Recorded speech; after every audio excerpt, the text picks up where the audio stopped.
Cette nuit-là, il se défoula amèrement sur Anne. Il déversa sur elle le venin de son amertume. Son corps frêle, la cible de tous ses coups acharnés. Il se faisait tard et le quartier était déjà endormi. Mais cela ne l'empêcha pas de crier de toutes ses forces. En fait, elle désirait alerter les voisins. Son silence lui aurait certainement été fatal pour cette fois. Plus elle criait, plus les coups connaissaient un regain de violence. Son corps était martyrisé.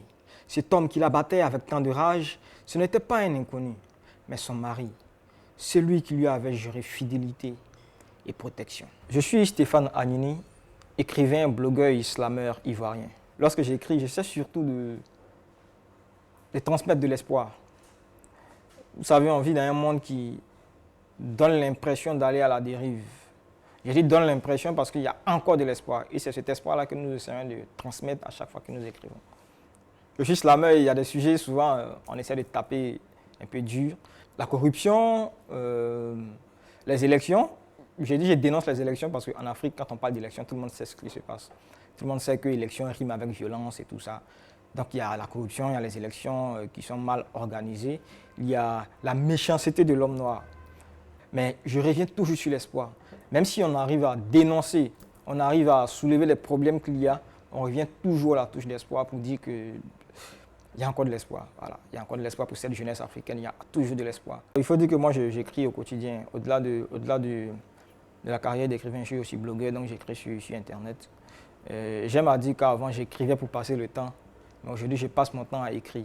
Voilà, c'est vraiment une philosophie. Donc je vais continuer à écrire. Ma source d'inspiration, c'est tout ce qui m'entoure. Ça paraît banal comme phrase, mais c'est exactement ça. C'est une action banale que je pourrais voir autour de moi. C'est un mot qu'on pourrait me dire à l'oreille. C'est tout ce que je vois. Donc c'est la vie qui m'inspire en réalité. Au début, quand tu te mets à écrire, les gens ont l'impression que c'est une perte de temps.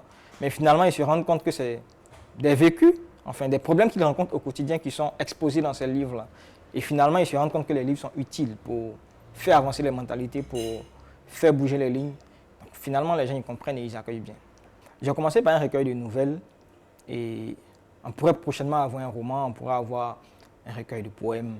En tout cas, on va continuer à écrire tant qu'on a la force d'écrire. Lorsque j'écris, j'essaie surtout de transmettre de l'espoir. Vous savez, on vit dans un monde qui donne l'impression d'aller à la dérive. Je dis donne l'impression parce qu'il y a encore de l'espoir. Et c'est cet espoir-là que nous essayons de transmettre à chaque fois que nous écrivons. Je suis islameur, il y a des sujets, souvent, on essaie de taper un peu dur. La corruption, les élections. J'ai dit je dénonce les élections parce qu'en Afrique, quand on parle d'élections, tout le monde sait ce qui se passe.